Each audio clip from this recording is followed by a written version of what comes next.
Today we are going to talk about the city in which we live. Does anybody know the name of the town we live in? I grew up in a place called Cleveland Heights. And right now I live in the same city as all of you. Does anybody know the name of the city? It's in the state of Massachusetts, and the name of the city is Boston. Ruben lives in Boston, Robbie lives in Boston, Maria lives in Boston, Morgan lives in Boston, Noah lives in Boston. Wow. And Larry lives in Boston as well, but Larry gets lost in Boston in this book. Larry gets lost in Boston. This book was written by Michael Mullen and John Skewes, and it was illustrated by John Skewes. What's the illustrator's job, Noah? What's the illustrator's job, Maria? He draws the pictures. Larry gets lost in Boston.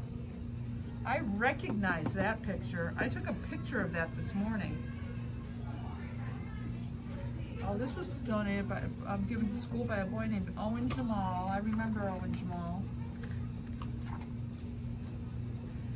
This is Larry. This is Pete. Larry is Pete's dog. And remember, the title of the book is Larry Gets Lost in Boston. That means the dog is going to get lost in Boston.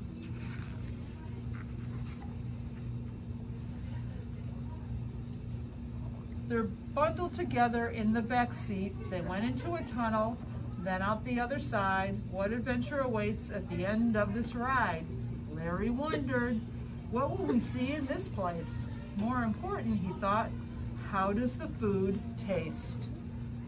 What will he see in this place? How does the food taste? They're going to go through a tunnel, the Sumner Tunnel. Alex, isn't the Sumner Tunnel near your house? Mm-hmm. I thought so. Yeah. Out the window, Larry smelled salty sea air. The breeze carried hints of seafood everywhere.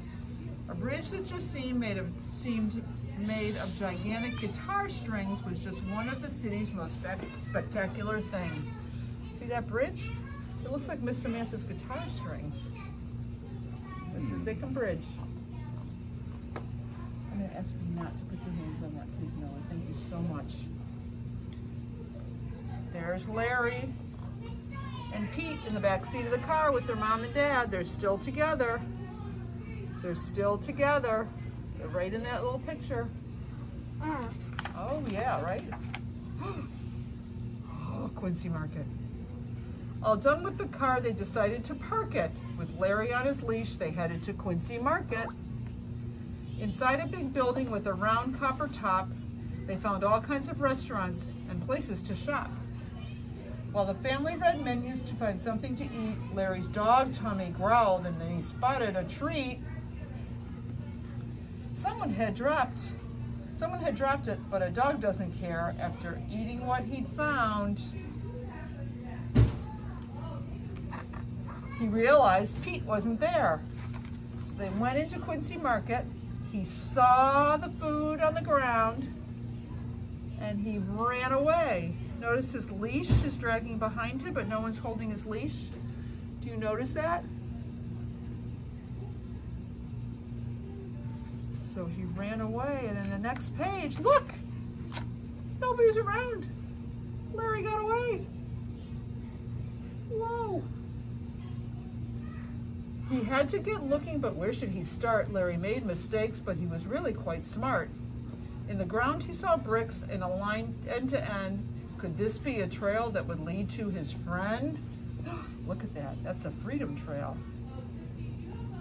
Larry's looking for his friend. Dogs have a very good sense of smell. They don't have great eyesight, but they have a very good sense of smell, so he's going to try to smell Pete. Excited to find Pete, Larry kept to his search. He passed a red brick building and an old-fashioned church.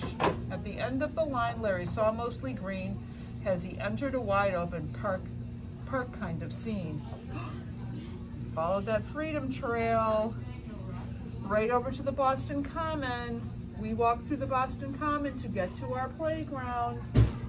When we go outside today, we will look at it. Maybe we'll take some pictures for our ongoing project.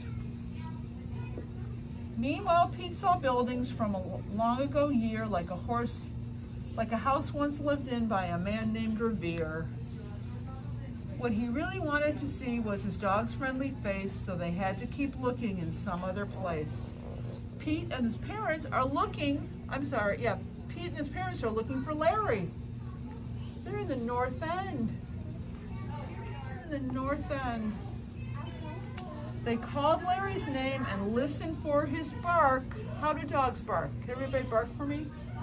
Let me hear you bark. Ruff, ruff, ruff. Can you bark, Robbie? Ruff, ruff. Good bark, Ruben. Can you bark, Maria? Ruff, ruff. Can you bark, Morgan? Ruff, ruff. Can you bark, Noah? Ruff, ruff. I'm a pretty good barker. I usually so myself. Huh? You were gonna recognize this one. While Larry explored the big grassy park, he asked ducklings for help, but they ignored his dog words, so he crossed a lagoon filled with boats shaped like birds. Does anybody recognize that? That's the public garden. And sometimes we go and we visit this. This is the Robert McCluskey sculpture. I know, that's a mama duck. That's Jack, Cack, Lack, Mac, Knack, Whack, Pack, and Quack. They're alphabetized. The dog is looking at the swan boat. That's the swan boat. Remember the guy pedals the swan boat? We haven't seen that this year because the swan boats have not been running. I'm going to ask you, Ruben, to sit on your circle, please. Larry went down a staircase, and under the street he saw all kinds of people, not just his friend Pete. Red lines, orange lines, what did they mean? Larry hopped on a train that was painted bright green. That's the T-map. That's the T-map. That's the train. That's the train. This is the green line. That's the train I used to take to come to work, but now I walk. There's a red line and an orange line and a blue line. Where's on the green line? You've been on the green line, Maria? Yeah. Yeah? Cool beans. Here comes our baseball stadium, Fenway Park.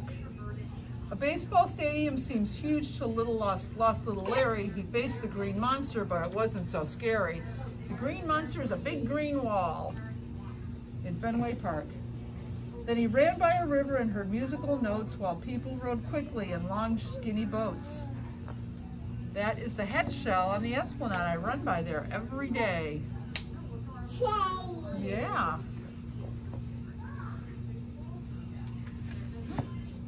Turn the page. It's hard to do. Oh. Look at this. This is the Salt and Pepper Bridge. It's called the Longfellow Bridge. On a bridge that looked like salt and pepper shakers, Larry barked for assistance, but there weren't any takers. From the bridge he saw buildings, some old and some new. The biggest one reflected the others in blue. That is the John Hancock building. You can see that when you walk through Back Bay. Evan sees the John Hancock building in his neighborhood.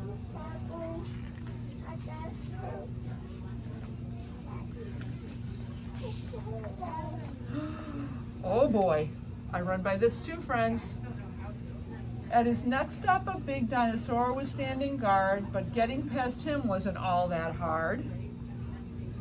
On another bridge not too far away, Pete wished Larry could see all his discoveries that day. This is the Museum of Science. There's so many fun things to see there when it opens. That's where I learned about dogs, that dogs cannot see very well, but they smell and they hear. Inside the museum, Larry saw lightning. It was bright and loud and a little bit frightening. Just when Larry's hopes were starting to fade, a college student came to his aid. He picked Larry up and checked his dog collar. What luck, thought Larry, as he licked the young scholar. Somebody found him. Somebody found Larry at the museum. He's going to take him home. because Larry's wearing a collar with his name on it, and probably Pete's phone number is on it as well.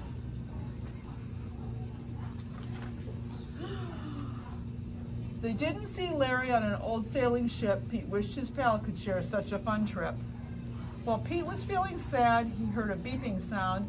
It was Dad's phone. Larry had been found! Woohoo! Everybody's happy!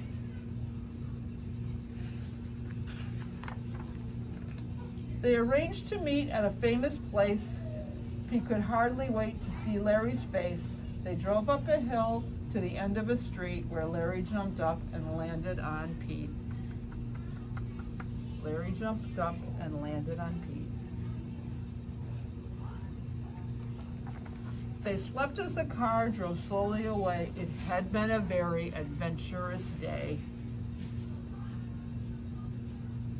Whoa, that was a busy day for Larry and for Pete. All right.